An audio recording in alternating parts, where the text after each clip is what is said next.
요한복음에는 과거에 불행하게 살았던, 그러나 예수님을 만남으로 말미암아 가장 행복하게 살게 된 두 여인의 이야기가 나오게 됩니다.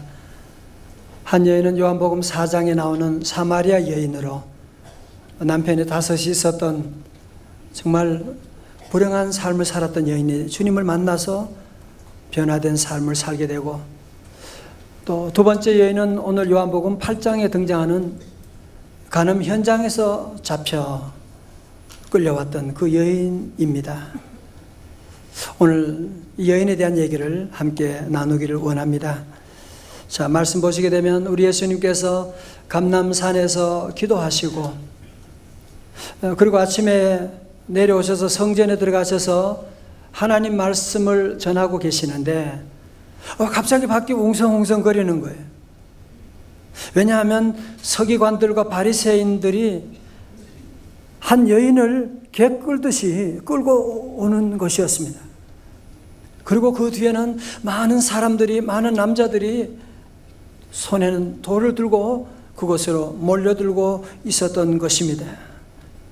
여러분, 가끔 TV를 보게 되면 뉴스 같은 데 보면 범인들이 막 덮어쓰고 얼굴을, 고개를 숙이고 수갑에 채워가지고 끌려오는 것처럼 이 여인은 또 마찬가지로 간음 현장에서 잡히게 된, 그래서 그 많은 사람 가운데 성전 앞에, 군중 앞에 와서, 그리고 인민재판과 같은 그런 절차에 들어가고 있었습니다.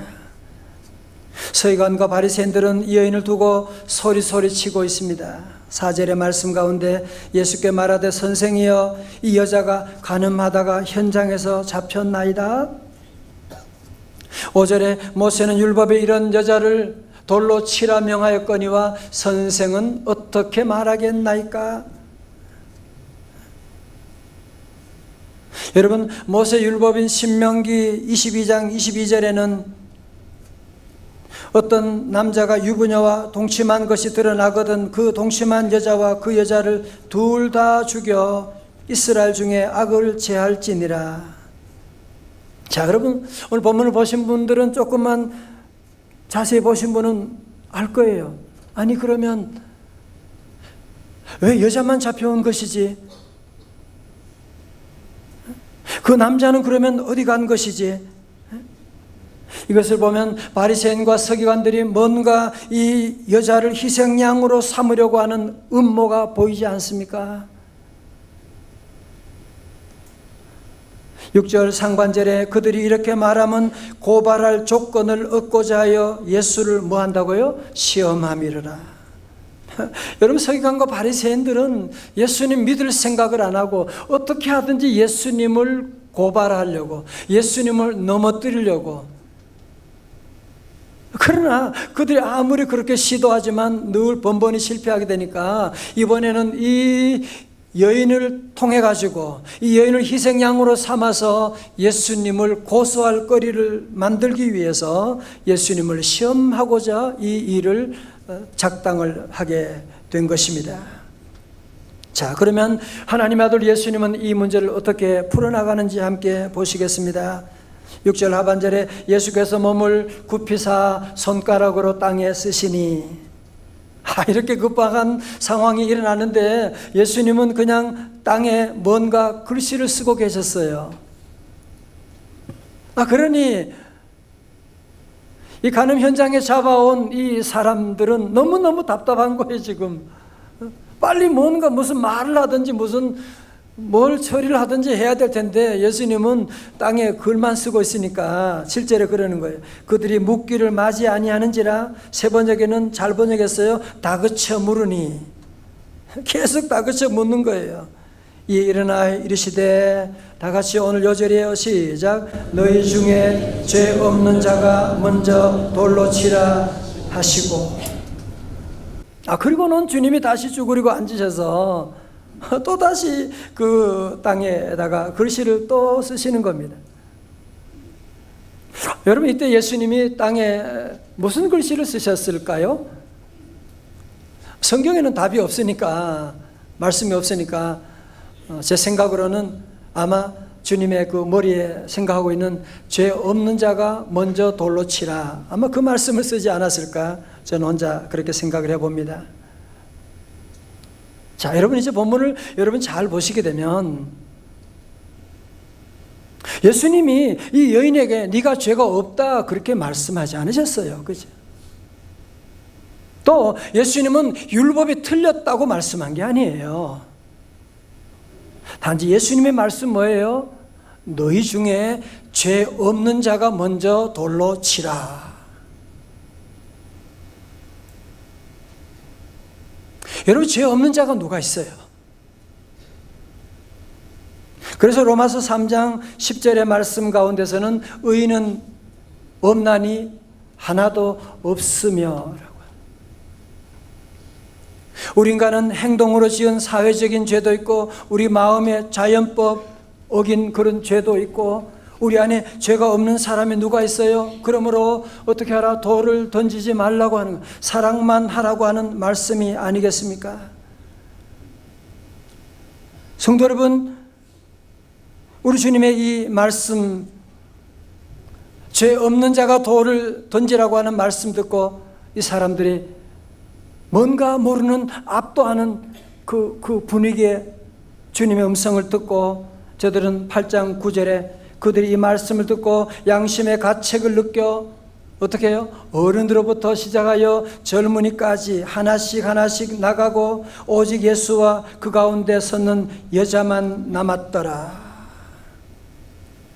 아마 예수님의 이 말씀을 듣고, 하나님의 말씀은 살았고 운동력이 있으니까 주님의 이 말씀을 듣고 저들이 마음에 찔려서 어른으로부터 해서 한 사람 한 사람 다 그곳을 떠나가고 말았던 것입니다. 성도 여러분, 저를 다 보세요. 오늘 여기 나오는 특별히 등장한 서기관은 누구냐? 서기관은 어떤 사람이냐 하면 율법 선생이에요. 서기관은 율법의 박사들입니다. 바리새인은 누구냐? 바리새인은 율법을 지키는데 선수들입니다. 그러나 이 사람들이 한 일이 뭐예요? 그 율법을 가지고 뭘 했어요? 율법을 가지고 사람을 죽이려고 하는 일에 쓰고 있는 거예요. 여러분, 우리 예수님은 율법을 만드신 분이시고 예수님은 율법을 다 아시지만 예수님은 그 율법을 통해서 뭐예요? 이 여인을 살리고 있는 것 보십시오. 성도 여러분, 오늘 이 말씀의 장면 가운데 두 영이 역사하고 있는 것 보지 않으세요? 한 영은 뭐예요? 바리새인과 서기관들을 중심으로 사람을 죽이려고 하는 영이 역사하고 있는 거예요. 죄와 사망의 영이 역사하고 있는 것이고, 또 한 영은 뭐예요? 생명의 영이 역사하는, 살리는 영이 그곳에 역사하고 있는 것을 볼 수가 있어야만 합니다. 죽이는 것은 마귀 역사입니다. 살리는 것은 우리 예수님의 역사입니다. 여러분, 사실 오늘 우리가 살고 있는 이 세상 가운데 여러분이 지난 주간도 여러분이 이 두 영이 역사하는 것 여러분이 얼마나 많이 보셨어요? 그죠? 얼마나 곳곳마다 죽이려고 하는 영들이 역사하고 있는지 여러분이 많이 보셨잖아요. 그죠? 우리 사회를 보게 되면 여러분이 정계는 물론이고 곳곳마다 지금 돌들이 막 돌아다니는 거 보지 않으세요? 그죠? 노사간에도 모든 곳곳마다 지금 돌들을 지금 서로 던지게 되고, 심지어 교계까지도 너무너무 죄송하고 부끄러워요. 교회들마저도 서로 소송하고 돌들이 지금 난무하고 있는 이런 시대에 우리가 살아가고 있는. 그러나 성도 여러분, 우리 예수님의 손에는 돌이 없으십니다. 우리 예수님은 죄로 말미암아 벌벌 떨고 있는 이 여인을 보시고 뭐라고 말씀하셨느냐? 10절의 말씀 우리 다 찾아서 크게 봉독합니다. 10절입니다. 요한복음 8장 10절 시작. 예수께서 일어나서 여자 외에 아무도 없는 것을 보시고 이르시되 여자여, 너를 고발하던 그들이 어디 있느냐? 너를 정죄한 자가 없느냐? 아멘. 여러분, 여기 오늘 중요한 두 개의 단어가 나오고 있죠. 고발이라고 하는 단어와 정죄라고 하는 단어입니다. 여러분, 마귀가 하는 일이 뭐냐? 고발하는 일이에요. 마귀는 어큐저예요. 마귀는 늘 고발하고, 동방의 의인 욥을 고발하고, 늘 정죄하고. 그래서 그 마귀는 오늘 여러분 가운데도 역사하는 거예요. 그래서 마귀는 우리 안에도 역사하고, 무슨 나 같은 인간이 살아서 뭐해?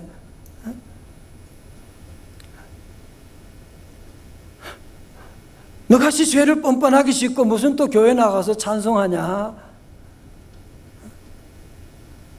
죽어버리지. 죽어.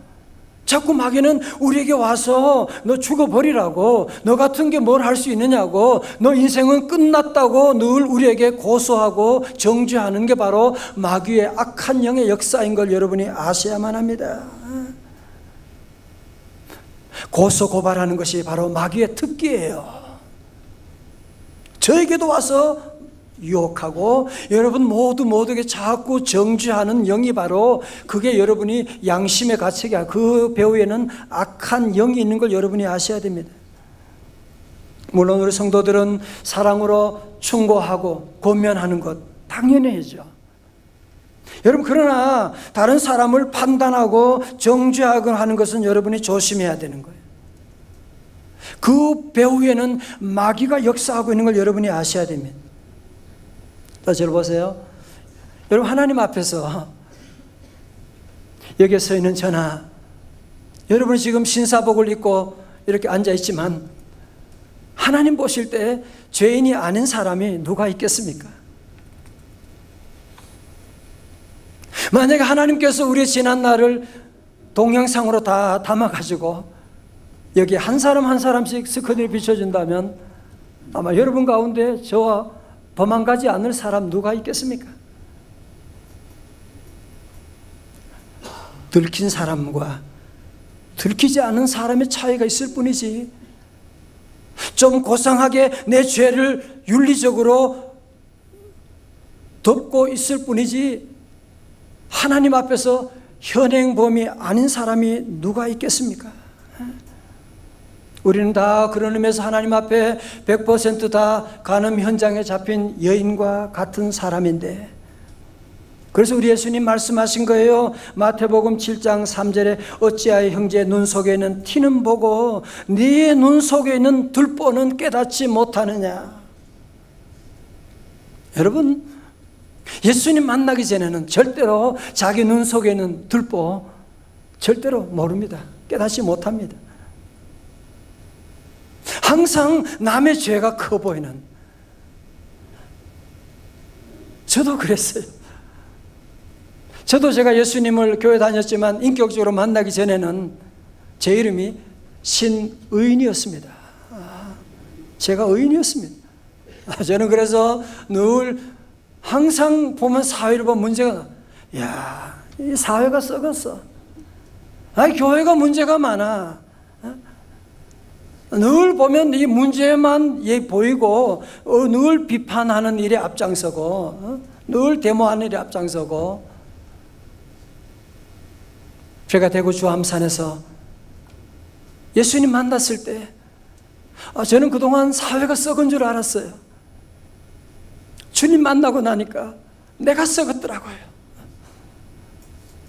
사회가 문제가 많다고 그렇게 얘기하는데 주님 만나고 나니까 문제 많은 건 내가 문제가 많은 것을 그때 보게 되고, 그날 밤을 저는 잊을 수가 없어요. 돌 위에 올라가서 밤새도록 부른 찬송이, 나 같은 죄인 살리신 주 은혜에 놀라와. 나 같은 죄인도 주님이 버리지 아니하시고 저를 사랑해 주시고 저를 기대해 주시고, 하나님의 그 은혜가 너무나 놀라워서 그 찬송을 밤새도록 불렀던 그런 날이 있었습니다. 성도 여러분, 그렇지요? 우리가 예수님을 만나고 십자가 사랑을 체험하게 되면 눈물이 나는 것은 내 죄밖에 보이지 않으니까 그렇지요. 그전에 아내의 죄만 보이고 남편의 죄만 보였는데 예수님 만나게 되면 내가 너무너무 미안해. 여보, 미안해. 나 때문에 고생하고 있는 아이들 생각하면 또 미안해서 눈물이 나고. 이번에 제가 기도원에서 한 3일간 금식하면서 그건 다른 이유가 아니에요. 제가 문제가 많아서 그런 거예요. 하나님, 내가 죄인입니다. 나 때문에 우리 교원들이 고생합니다.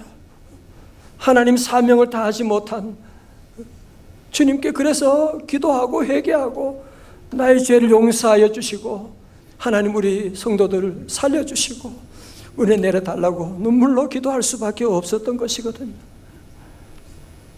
선지자 요나도 자기가 타고 있는 배가 큰 풍랑 가운데 있을 때 그는 이렇게 고백했습니다. 요나서 1장 12절에 그가 대답하되 나를 들어 바다에 던지라 그리하면 바다가 너희를 위하여 잔잔하리라. 다 같이요, 시작. 너희가 이 큰 폭풍을 만난 것이 나 때문인 줄 내가 아노라. 아멘. 다 같이 내 탓입니다. 유명한 부흥사 빌리그레암 목사님께서 한 번은 어느 교회 헌신 예배에 설교를 하러 가셨는데 예배 후에 이제 함께 교인들 리더들이 모여가지고 함께 이제 서로 환담을 하는 가운데 한 평신도 지도자가 얘기하나, 목사님 질문이 있는데요. 뭐예요? 우리 교인인 가운데, 우리 교회 지도자 가운데 술 먹고 술 취하고 그래서 교인에게 덕이 되지 않은 사람이 있는데 어떻게 해야 됩니까? 그러니까 갑자기 분위기가 아주 이상하게 되었죠. 그죠? 그리고 빌리그레암 목사님이 이렇게 대답하셨대요. 그렇군요. 에베소 5장 18절의 말씀처럼 술 취하지 말라고 했는데 그런 사람 권면해서 그래도 말 듣지 않으면 징계해야지요. 그렇지만 또 그 성경에 잘 보면 오직 성령의 충만함을 받으라는 말씀도 있는데 성령 충만 받지 못한 사람도 또 징계해야지요. 여러분 그렇지 않습니까? 이 얘기 듣고 모든 사람들이 다 잠잠하고 서로 사랑하고 용서하며 함께 살게 됐다. 그런 간증을 듣게 되었습니다. 성도 여러분, 이 세상에 지금도 죽이는 영이 역사하고 있는 거예요. 자살하게 하고 죽이려고 하는 영이 있고 예수님 안에 성령은 우리를 살리려고 하는 영이 역사하고 있는, 여러분 남을 판단하고 정죄하는 것은 100% 악한 마귀의 역사인 걸 여러분이 아셔야만 합니다. 제가 지난주일에 우리 교회 오고 싶었는데 제가 우리 교회 오면 다들 깜짝 놀랄 것 같아가지고 그래서 시내 어느 한 교회를 방문하게 되었는데 제가 예배 밑에 앉아 있고 제 옆에 어떤 여자 집사님 한 분이 오고 그 옆에 아마 중학교 정도 되는 남자아이와 함께 와서 예배를 드리는 거예요. 그래서 예배 드리는데 이 남자애가 예배 처음부터 조는 거야. 계속 졸고 찬송도 안 하고 막 그러니까 참 안타깝잖아, 그죠? 여기도 아마 그런 분이 계실지 모르는. 그러니까 엄마가 너무 안타까우니까 계속 애를 툭툭 치고 막 눈으로 찌르고 막 야단치고 애가 또 깼다가 또 이렇게 하고 그래서 제가 보면서 너무 마음이 참 아팠어요. 왜냐하면 어떻게 보면 그 아이가 엄마와 함께 교회에 나왔다고 하는 그것만 해도 얼마나 참 축복이잖아, 그죠? 그죠?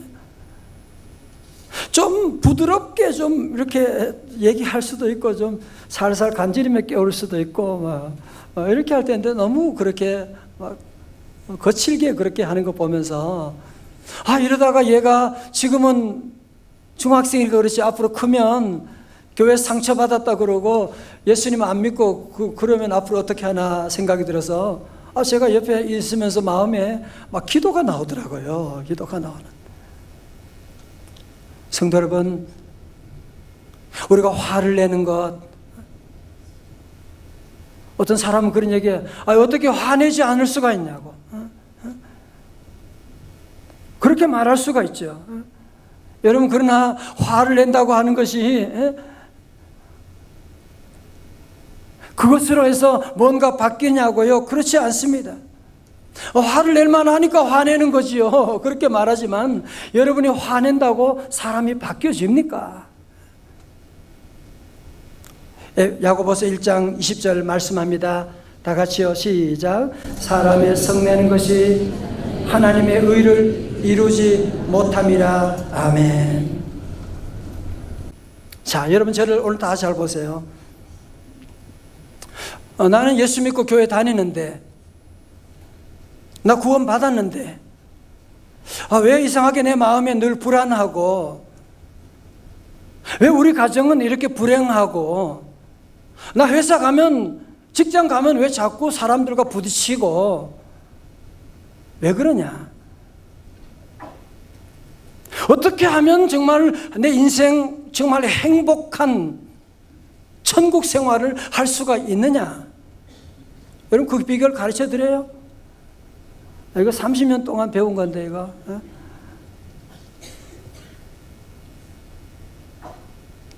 여러분 주의 음성으로 듣고 잘 들으세요. 여러분이 한 가지만 여러분이 실천하면 돼요. 그거 뭐냐? 여러분의 손에 있는 돌을 내려놓기만 하면 돼요. 손에 있는 돌도 있지만 요즘 더 무서운 돌이 바로 입에 있는 돌이래요.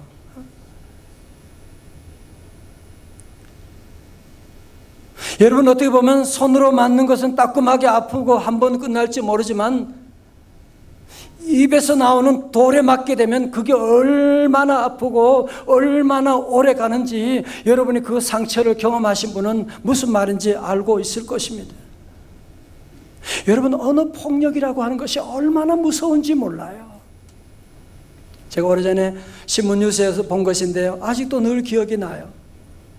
한 번은 어느 집에 두 딸이 있었는데 얘들이 싸우는 거야. 심하게 싸워서 엄마가 큰애를 한테 야단을 치는 거야. 야, 너는 공부도 동생만큼 공부도 하지 못하는 게 왜 동생하고 싸워? 그렇게 야단을 치게 된 거예요. 따끔하게 야단을 친 거예요. 그리고 얼마 후에 큰 딸이 유서를 남기고 자살을 했어요. 그 유서에 어머니, 동생보다 공부도 못하는 것이 싸워서 죄송합니다. 여러분 그 말 한마디가 그냥 한 말인데 뭘 그걸 아니에요. 그냥 한 말이라고 하지만 여러분이 그냥 장난으로 연못에 돌을 던졌지만 그 연못에 놀고 있는 개구리가 맞으면 죽게 되는 걸 여러분이 아셔야만 하거든요. 여러분 언어 폭력이 얼마나 무서운지 여러분이 알고, 특별히 믿는 성도들이 함께 모인 자리에도 모이면 남 얘기하고 교회 얘기하고 문제점 돌들을 서로 나르는 그런 어리석은 사람들이 있는데 여러분이 결국은 그 돌 때문에 여러분의 자녀들이 안 되는 걸 여러분이 아셔야만 합니다. 특별히 전문가 상담을 받으러 오는 사람들 중에는 은퇴 남편을 둔 여성이 꽤 많대요. 시시콜콜한 남편의 잔소리인데 전문가들이 그래요. 가랑비에 옷 젖는 줄 모른다고 하는 말처럼 잔소리도 지속적으로 반복되면 일상적인 언어 폭력처럼 우울증, 불안장애, 급성 스트레스 증후군을 유발하게 된다. 여러분 우리 잔소리 그냥 하는 얘기인데 아니에요. 그냥 하는 얘기로 말미암아서 그 얘기를 듣는 사람에게는, 듣는 아내에게는, 듣는 남편에게는 치명적인 상처를 받게 되는 거예요. 그러므로 사랑하는 성도 여러분, 여러분 사는 동안에 우리 모든 성도들은 오늘 이 말씀을 기억하고, 물론 화날 때가 있죠. 한마디 하고 싶을 때가 있죠. 그래도 우리 성도들은 오늘 말씀을 기억하고 다 내 탓이다. 내 탓입니다. I am responsible. 미안해요. 여러분 이 내 탓이다라고 하는 그 말 한마디로 말미암아 모든 갈등의 공이 거기에 멈추게 되고 말고 되거든요.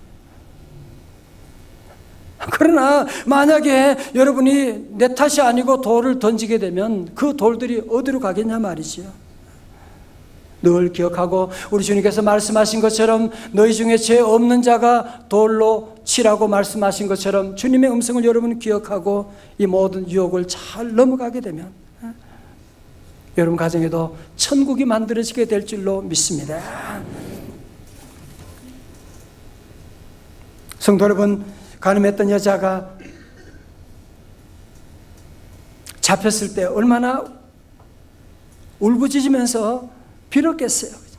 나 잘못했습니다. 다시는 안 그러겠습니다. 한 번만 용서해 주세요. 어느 누구도 그녀에게 동정하는 사람이 없었습니다. 부모님은 어디 가셨나요? 부모님도 보이지 않습니다. 성도 여러분, 그걸 여러분이 꼭 하셔야만 합니다.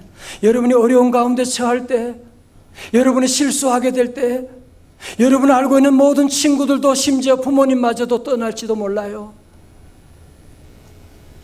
그러나 하나님의 아들 예수 그리스도는 우리를 떠나지 아니하시고 여러분 곁에 끝까지 계셔서 모든 날아오는 돌들을 주님이 다 막아주시게 되고 십자가로 돌을 막아주시게 되고 오늘 주님이 말씀하십니다. 11절에 예수께서 이르시되 나도 너를 정죄하지 아니하노니 가서 다시는 죄를 범하지 말라 하시니라.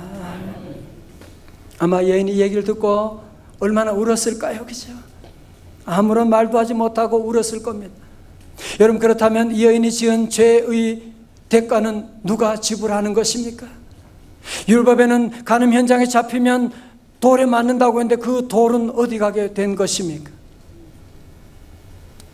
그것은 어느 날 골고다 언덕에 십자가가 세워지게 되고 아무런 죄가 없으신 예수님이 거기에 달리시게 되고 그리고 간음 현장에 잡힌 여자가 받아야 될 그 돌들도 오늘 저와 여러분이 지은 모든 죄를 지은 죄의 돌들도 우리 주님이 다 그 십자가 위에서 다 받으시고 그 주님이 다 당하시고 모든 치욕과 저주를 모든 침뱉음을 주님이 당하시고 돌아가시면서 우리 주님은 우리를 위해서 마지막으로 기도하셨습니다.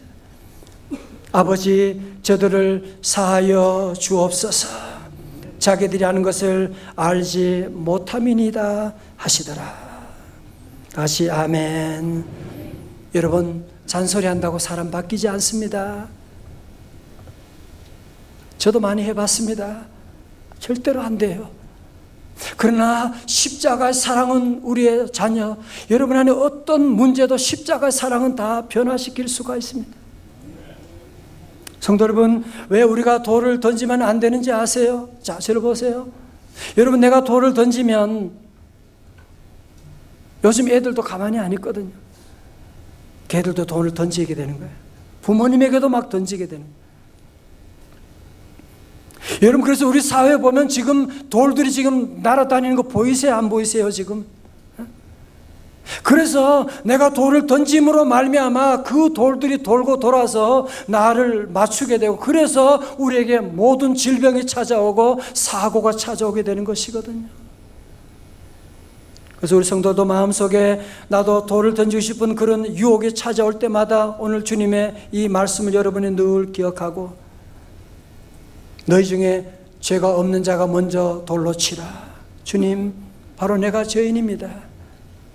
주님, 내가 잘못했습니다. 여보, 내가 잘못했어요. 얘들아, 아빠가 잘못했다. 엄마가 잘못했다. 그러면 그곳에 십자가 나무가 세워지게 될 줄로 믿습니다. 제가 잘 아는 한 분 이야기를 하려고 합니다.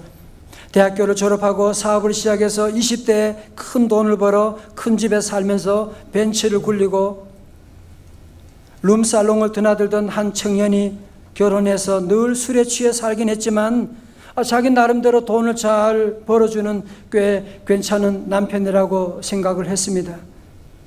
그런데 그날도 술을 먹고 새벽 2시에 집에 들어갔는데 아내가 남편을 기다리다가 엎드려 잠이 들어 있었습니다. 아내 머리맡에 일기장이 있었는데 일기장에 눈물 자국이 있어서 그날따라 그것이 보고 싶더랍니다. 그 일기장에는 이렇게 적혀 있었습니다. 난 오늘도 하염없이 논길을 걸었다. 그리고 죽음을 생각했다. 손목을 그어 죽을까? 약을 먹고 죽을까? 아니야. 그래도 주님께서 내게 맡기신 남편인데 내가 믿어야지. 그런 내용이었어요. 허랑방탕한 삶을 살아가는 자기의 한 번도 싫은 소리 한 번 한 적이 없고, 이 여인은 뭔가 모르는 여자구나 라고 생각했었는데, 술독에 빠져있는 자기 때문에 죽음을 생각하고, 그래도 예수님의 십자가로 말미암아 참으면서 기다리고 있는 이 여인 아내의 눈물을 보고서 그는 이렇게 간증하고 있습니다. 그때 나는 성령님을 만났습니다. 그때 내 인생은 바뀌게 되었습니다. 아내에게 돈 잘 주고 그러면 다 남편의 하늘이 끝난 줄로 생각했는데, 바로 이때 내가 바로 죄인 중에 괴수구나 라고 하는 사실을 깨닫고, 그럼에도 불구하고 아내를 통하여 자기를 사랑하고 포기하지 않고 있는 주님의 그 사랑을 깨닫게 되니까, 내가 이래서 살아서는 안 되겠구나, 내가 주님 위해서 내 생명을 바칩니다. 그러면서 신학교에 와서 목사가 되고 지금 100주년 기념교회 목회하는 이재철 목사님이십니다. 다른 성도 여러분, 오늘 주님 앞에 나올 때 실패해서 나오신 분도 계시고, 몸이 아파서 나오신 분도 계시고, 정말 드러낼 수 없는 죄 가운데 부끄러워서 한쪽 구석에 앉아있는 분도 계실 수가 있습니다. 그러나 여러분 모두 이 시간 우리 주님의 십자가 바라볼 수 있기를 주님의 이름으로 축원합니다. 우리 주님은 당신의 옷을 벗어서 우리의 부끄러운 것을 덮어주시는 분이십니다. 우리 주님은 피 묻은 손으로 여러분의 모든 아픈 것을 어루만져 주시는 분이십니다. 세상의 모든 사람들을, 심지어 친척까지도, 나를 그렇게 잘 안다고 하는 사람들마저도 나에게 돌을 던질지 모르지만 우리 주님은 그렇지 않아요. 주님은 여러분을 너무너무 사랑하시고 여러분 향한 놀라운 계획을 가지고 계시고, 그래서 오늘 이 시간 우리 모든 성도들은 주님의 그 놀라운 용서의 사랑을 받아들이시기를 주님의 이름으로 축원합니다. 그리고 끝으로 우리 성도들, 혹시 여러분 손에 아직도 들려있는 돌이 있지는 않으세요? 혹시 여러분 입에도 아직도 돌들이 많이, 자갈들이 입에 있지는 않으세요? 여러분 그거 오늘 예배 가운데 다 내려놓으시기를 주의 이름으로 축원합니다. 여러분 그것 때문에 안 되는 거예요. 그것 때문에 여러분의 아내가 신음하고 있고, 그것 때문에 여러분의 남편이 지금 신음하고, 그 돌 때문에 여러분의 자녀의 길이 막히고 있는 걸 여러분이 알고, 오늘 예배 가운데 여러분이 그 돌을 다 내려놓고 이제 우리가 할 일은 뭐예요? 나 같은 죄인도, 나 같은 놈도 주님이 살려주셨는데 서로 사랑하고 용서하고, 사랑하는 자녀들, 하나님이 내게 준 귀한 자녀들 절대로 잔소리하고 화내지 말고 품어주고 사랑하고 용서하고 함께 살아갈 때 여러분 통해서 이 땅에 죽이는 영이 다 물러가게 되고 생명의 놀라운 역사가 임하게 될 줄로 믿습니다. 이 시간 다 함께 일어나셔서 우리 함께 찬양하실 때, 주님 주여 우리는 연약합니다, 함께 찬양하시겠어요?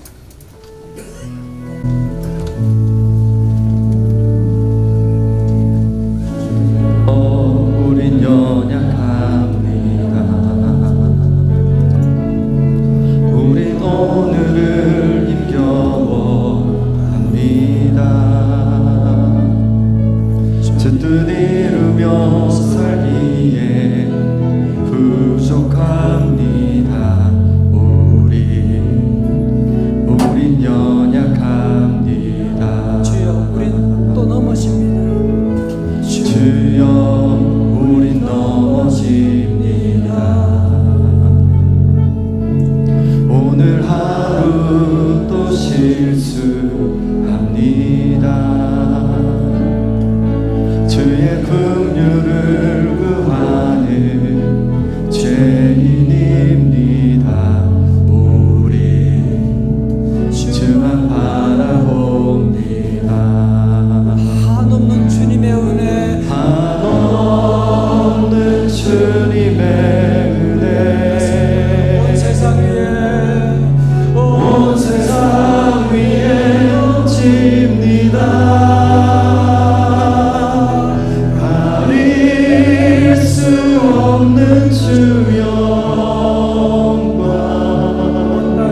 아버지, 내가 얼마나 큰 죄인인지 죄인 중에 괴수인을 모르고 함부로 하나님 형제자매들에게, 사랑하는 가족들에게 하나님 돌을 집어 던질 때가 너무나 많았습니다. 주여 용서하여 주옵소서. 주님 용서하여 주시옵시고, 하나님 이제후로 주님 우리 힘으로는 이 돌들을 버리기가 어렵습니다. 성령 하나님 오셔서 우리 사랑하는 성도 오늘 이 말씀을 평생의 삶의 지침으로 주의 음성으로 듣게 하여 주셔서, 아버지 하나님 어떤 어려움 가운데도 하나님 내 손에 돌을 다 내려놓고 십자가 붙잡게 하여 주시고, 끝까지 사랑하며 용서하며 살아가서 하나님 종들이 가는 곳마다 죽이는 영이 다 떠나가고 생명의 성령의 법이 지배하는 귀한 천국 만들어 주시옵소서. 예수님 이름으로 기도드리옵나이다. 아멘.